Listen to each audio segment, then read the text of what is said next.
নমস্কার বন্ধুরা, আজ আমি আপনাদের সাথে শেয়ার করতে চলেছি গরমের স্পেশাল কাঁচা আমের টক ঝাল মিষ্টি আচার। এই আচার একবার বানিয়ে রাখলে অনেক দিন পর্যন্ত খেতে পারবেন, আর খেতে লাগে একেবারে দারুণ।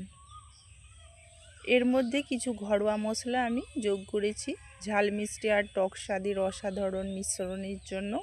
আচারটা এতটাই মজাদার হবে যে ভাত, খিচুড়ি কিংবা পরোটার সাথে বারবার খেতে ইচ্ছে করবে। তাই ভিডিওটা শেষ পর্যন্ত অবশ্যই দেখবেন, আর কেমন লাগলো কমেন্ট করে জানাবেন।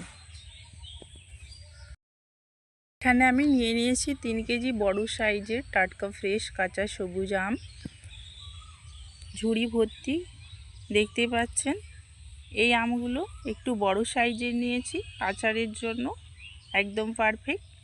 তো আমগুলো খুবই টাটকা আর শক্ত, তাই আচারের স্বাদ হবে দারুণ মজাদার। প্রথমে আমগুলো আমি ভালো করে ধুয়ে পরিষ্কার করে কেটে নেব। আমের খোসাগুলো আমি ভালোভাবে ছাড়িয়ে নিচ্ছি, এতে মশলা সুন্দরভাবে আমের সাথে মিশে যায়। অনেকে খোসা সমেত আচার বানান।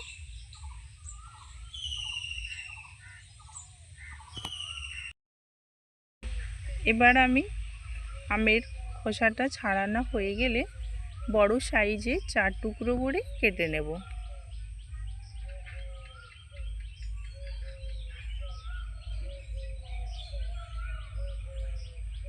এইভাবে কেটে নিলে মশলাটা ভালোভাবে ঢুকে যায় আর খেতেও লাগে দারুণ। দেখুন কি মোটা মোটা পিস হয়েছে, আচারের জন্য এই সাইজটা একদম পারফেক্ট। একটু দেখে কেটে নেবেন, কারণ আমটা ভীষণ শক্ত রয়েছে। এভাবে এক এক করে সব আম আমি একইভাবে কেটে প্রস্তুত করে নিচ্ছি আচারের জন্য। সবগুলো আম কেটে নেওয়া হয়ে গেলে এবার আমি একটা বড় ঝুড়িতে তুলে নিচ্ছি আমের টুকরোগুলো।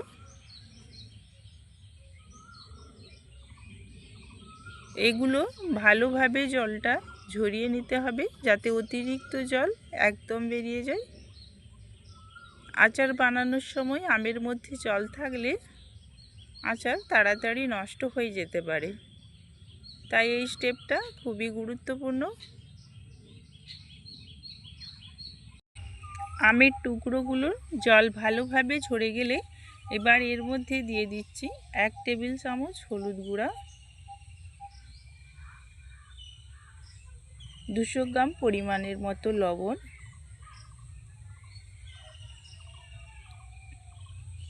এবার সব কিছু খুব ভালোভাবে মাখিয়ে নিতে হবে, যাতে প্রতিটা আমের টুকরোর সাথে লবণ আর হলুদের মিশ্রণ সুন্দরভাবে লেগে যায়।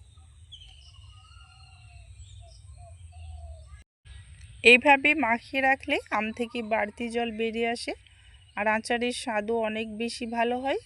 এবার আমি এটা ঢেকে সারা রাত রেখে দেব, যাতে আমগুলো সুন্দরভাবে নরম হয়ে মশলার স্বাদ টেনে নিতে পারে।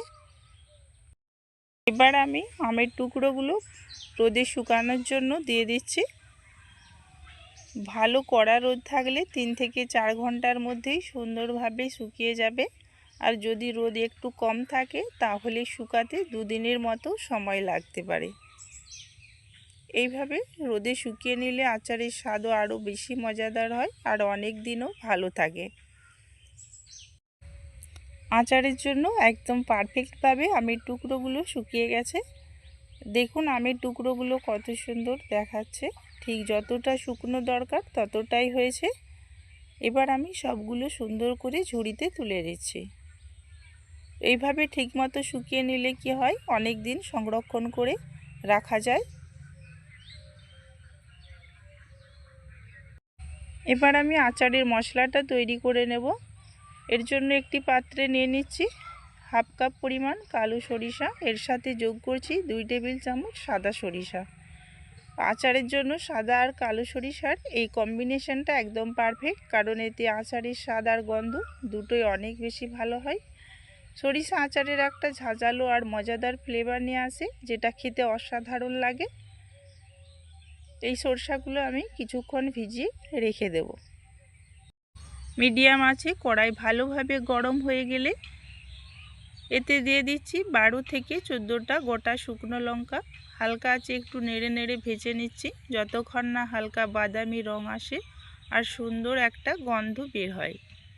এইভাবে শুকনো লঙ্কা ভেজে নিলে আচারের দারুণ একটা ঝাঁঝালো স্বাদ নিয়ে আসে।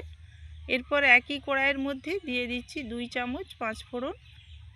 এটা আমি হালকা ভেজে নেব যাতে পাঁচফোড়নের গন্ধ পুরোপুরি চলে আসে। এবার ভেজে নেওয়া শুকনো লঙ্কা আর পাঁচফোড়ন আমি একটু মিডিয়াম দানাদার করে গুঁড়ো করে নিচ্ছি। একদম মিহি না করে হালকা দানাদার রাখলে আচারের একটা সুন্দর টেক্সচার আসে আর খেতেও দারুণ লাগে।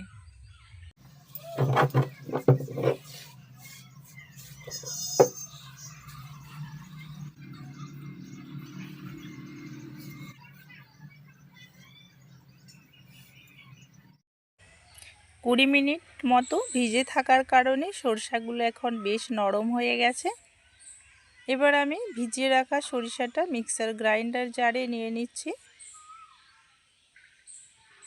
অল্প একটু জল দিয়ে সুন্দর করে পেস্ট করে নেব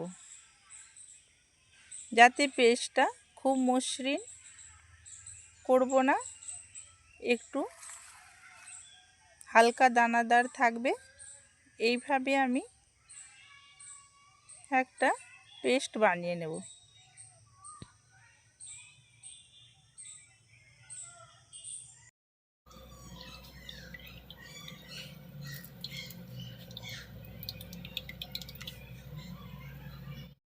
এবার আমি নিয়ে নিয়েছি 400 গ্রামের মতো সরষার তেল। কড়াইয়ে তেল ঢেলে দিয়েছি এবং ভালোভাবে গরম হতে দিচ্ছি। তেলটা একদম ভালোভাবে গরম হয়ে গেলে চুলার আঁচটা বন্ধ করে দেব। তারপর কিছুক্ষণ ঠান্ডা হয়ে গেলে আমি এর মধ্যে দিয়ে দিচ্ছি 1 টেবিল চামচ কাশ্মীরি লঙ্কা গুঁড়ো, সাধারণ লঙ্কা গুঁড়ো 1 চা চামচ,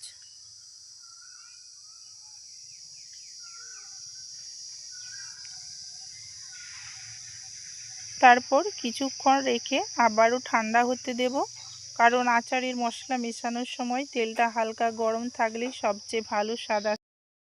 এবার শুকিয়ে রাখা আমের টুকরোগুলো আমি একটা বড় পাত্রে নিয়ে নিচ্ছি। এখন এক এক করে সব মশলা আমি অ্যাড করব। প্রথমে দিয়ে দিচ্ছি বড় সাইজের দুটো আমি রসুন নিয়েছি, ভালোভাবে এইরকম টুকরো টুকরো করে কুচি করে নিয়েছি। দেখুন কি সুন্দর রসুনের একটা ঘ্রাণ বেরোচ্ছে যেটা আচারের স্বাদকে আরও বাড়িয়ে দেবে। এরপর দিয়ে দিচ্ছি আগে থেকে বানানো সরিষার পেস্ট, তারপর যোগ করছি ভাজা শুকনো লঙ্কা আর পাঁচফোড়নের গুঁড়ো করা মশলাটা। সব কিছু একটু ভালোভাবে মিশিয়ে নিচ্ছি। সবশেষে দিয়ে দিচ্ছি ঠান্ডা করে রাখা লঙ্কা গুঁড়া ও সরিষার তেলটা। এই তেলটাই পুরো আচারকে বেঁধে রাখবে আর স্বাদকে করবে একদম অসাধারণ। দিয়ে আবারও একটু ভালোভাবে নেড়ে চেড়ে মিশিয়ে নিচ্ছি।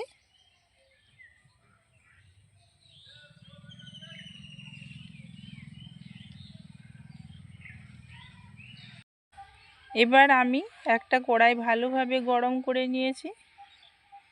এর মধ্যে দিয়ে দিচ্ছি প্রায় 400 গ্রামের মতো আখের গুড়। আপনারা চাইলে এর পরিবর্তে চিনিও ব্যবহার করতে পারেন, কিন্তু আখের গুড় দিলে আচারের স্বাদটা আরও বেশি ঘরোয়া আর ব্যালেন্স লাগে। এবার খুব সামান্য প্রায় 1 টেবিল চামচ পরিমাণ জল দিয়ে গুড়টা গলিয়ে নিচ্ছি। খুব বেশি জল দেব না, শুধু গুড়টা ভালোভাবে গলে যাওয়ার জন্য। মাঝারি আঁচে 3 থেকে 4 মিনিট জাল দিলে এটা সুন্দর শিরার মতো হয়ে যাবে।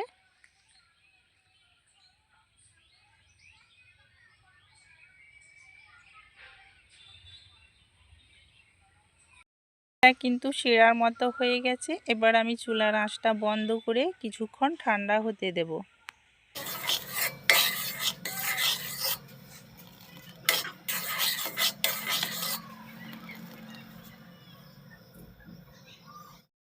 এবার গুড়ের শিরাটা একটু হালকা ঠান্ডা হয়ে এলে আমি সেটা আচারের 4 ভাগের 1 ভাগ মিশ্রণের সাথে মিশিয়ে দিচ্ছি।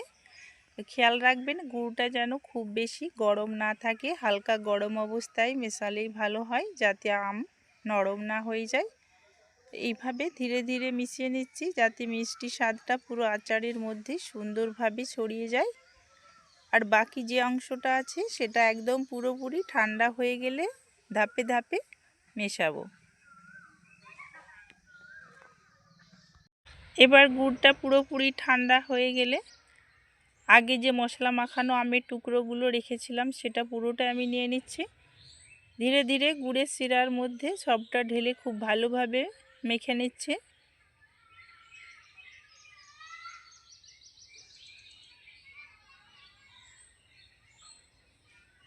দেখুন কি সুন্দরভাবে টক ঝাল আর মিষ্টির সব ফ্লেভার একসাথে মিশে যাচ্ছে। প্রতিটা আমের টুকরো যেন সমানভাবে গুড় আর মশলার স্বাদ পেয়ে যায়, সেইভাবে ভালো করে মিশিয়ে নিচ্ছি।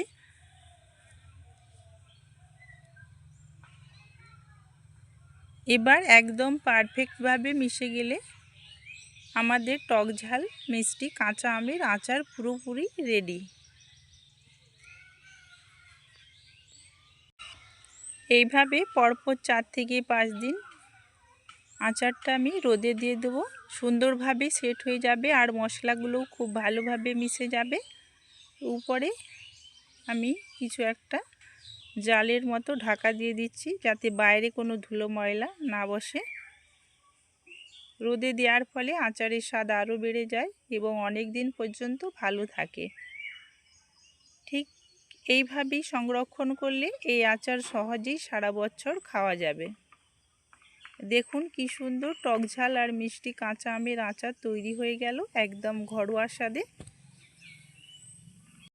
দেখুন বন্ধুরা রঙটা কত সুন্দর হয়েছে আর দেখলেই মুখে জল চলে আসে। ভাত, খিচুড়ি, পরোটা কিংবা গরম গরম ডালের সাথে এই আচার খেতে অসাধারণ লাগবে। আপনারাও অবশ্যই বাড়িতে একবার ট্রাই করে দেখবেন। ভিডিওটা যদি ভালো লাগে তাহলে একটা লাইক করে দিবেন, কমেন্টে জানাবেন আপনাদের কেমন লাগলো।